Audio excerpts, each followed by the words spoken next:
Hot 105.7, Montgomery's #1 for hip-hop and R&B, Hot Boy Radio with DJ Trey. All right, we're about to have a moment. I've been telling you, the mayor of Montgomery will be giving us a call, man. A lot of things going on around us. A lot of things just been going on the last couple of months, and we're going to chop it up with the mayor today. And I have on the line Mayor Reed. Mayor Reed, how you doing?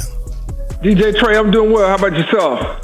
I'm doing good. Now, I came out to your press conference on Monday, and you came out, you gave a statement, but afterwards, you stuck around. There was a lot of people out there protesting, and they started voicing their concerns to you about the community being more involved with the city. You sat there, you listened, even though at moments it did get a little intense, but you listened to the people. And yesterday, I seen you put a press release out about a community review board. Tell me about that. Tell me about the experience of being out there with the people and everything that was going on.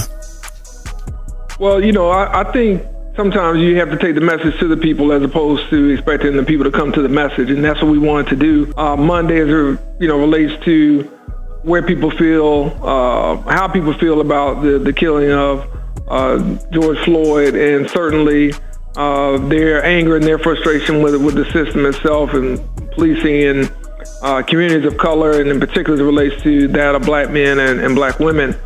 So, I wanted to make sure that we went into a place that probably many people have forgotten about, except for those who live near E.D. Nixon School. But that neighborhood does hold a lot of significance, and it has some challenges. But I thought that going to the school would be a good place for us to gather the community and really talk about how to move things forward in a positive direction. And I think one of the things that I heard after the press conference was the desire to have a citizens review board. And for many people who remember during the election, we talked about that a lot. All the candidates did, and about evaluating that process. And I think, what I would have liked to do is get that feedback from the public first and then implement it. But sometimes things don't happen the way you plan them. Sometimes you just have to implement and then try to improve along the way.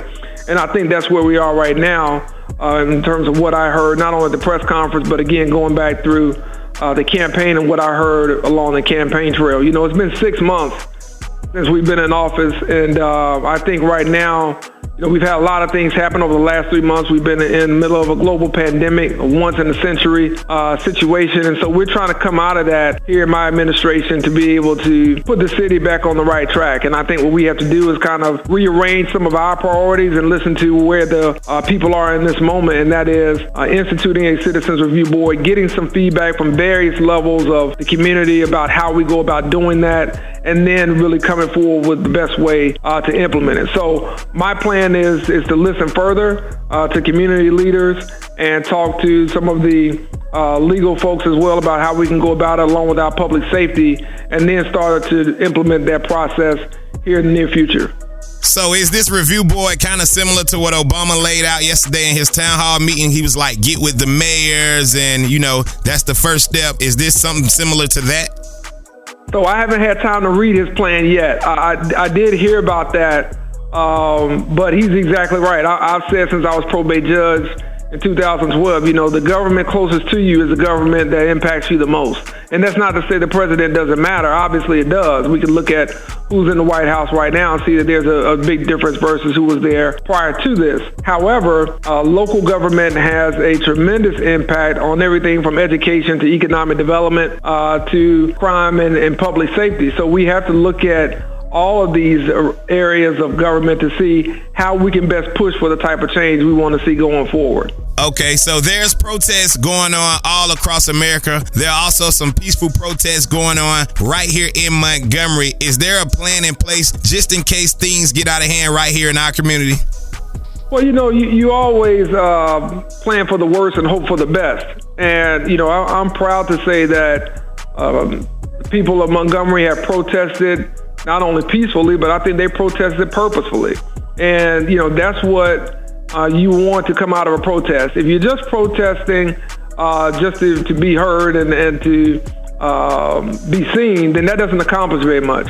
But if you're protesting to bring about change, then I think that can have a dramatic impact. And we've seen that, of course, throughout the history of people in this city, in this state, and in this country. And I think what we've seen in Montgomery has been an understanding and a relationship between the community, those community leaders, and the government that's in place about, hey, we can talk to them, they'll listen to us, and they don't mind getting out into the community. So whether that's Police Chief Ernest Finley or whether it's others, I think that's been one of the benefits. But the prime responsibility, lies on the people. And I think the people deserve the credit for how they have protested, how they've gotten their message across, and the way they've carried it out. And I think they ought to be rewarded for that in terms of the type of policy changes they would like to see. And that's what we plan to do. All right. Make sure you keep it locked where you got it. More on the way with Mayor Reed. It's Hot 105.7.